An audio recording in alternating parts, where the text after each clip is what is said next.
मित्र अपने घर को बनाने का प्रयास करिए, अपने घर को मंदिर बनाने का प्रयास करिए। मान्यवर मैं आपसे निवेदन करता हूँ, नादान है वो लोग जो मंदिरों में स्वर्ग तलाशा करते हैं, नादान है वो लोग जो मंदिरों में मोक्ष की यात्रा की बात किया करते हैं।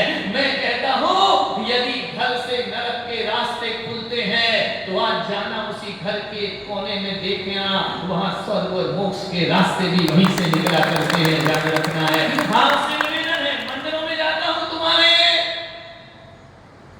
बड़े बड़े नक्शे लगा रखे हैं नरक के, 7 नरक, 16 स्वर्ग, 2.5 दीप।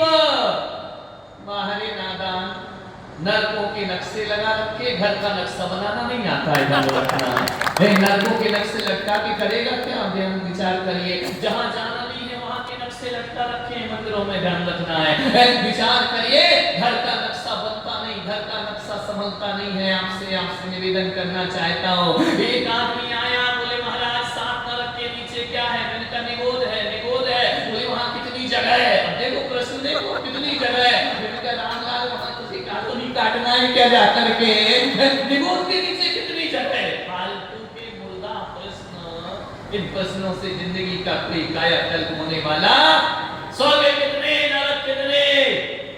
चित्तौड़ वालों में एक संदेश लेने आया हूं, मरने के बाद स्वर्ग जाओ या ना जाओ इसकी कोई गारंटी नहीं है, ध्यान रखना।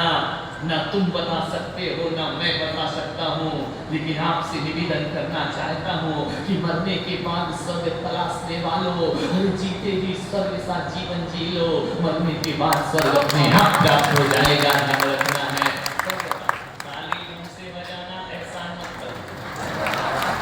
उसने भी जैसे टैक्स लगा दिया मोदी जी ने, ध्यान रखना, उसमें कोई जीएसटी नहीं है, लगा बजाओ चमके, और वहीं बजाना जहां बजाना है, नहीं तो आदमी कहीं भी ताली बजा देता है। एक गांव में मैं गया, उसने ऐसी ताली बजाई कि आज तक घर घर बजा रहा है जाकर। तो बात समझ में आए तो बजाने का, नहीं आए तो मत बजाने का, जाने स्वर्ग नरक, मरने के बाद स्वर्ग की इच्छा करता है आदमी।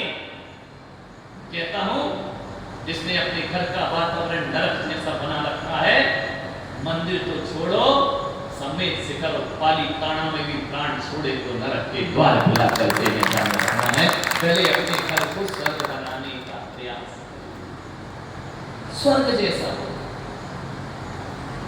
मंदिर जाते हो, दर्शन करते हो, लेकिन घंटा भर भी तीर्थंकर जैसी शांति अपने जीवन में नहीं लाते हो।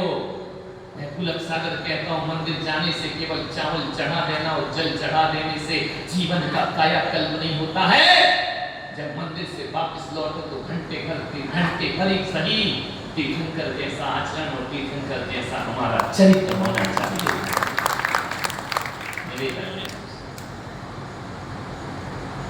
घरों के वातावरण बहुत बिगड़ रहे।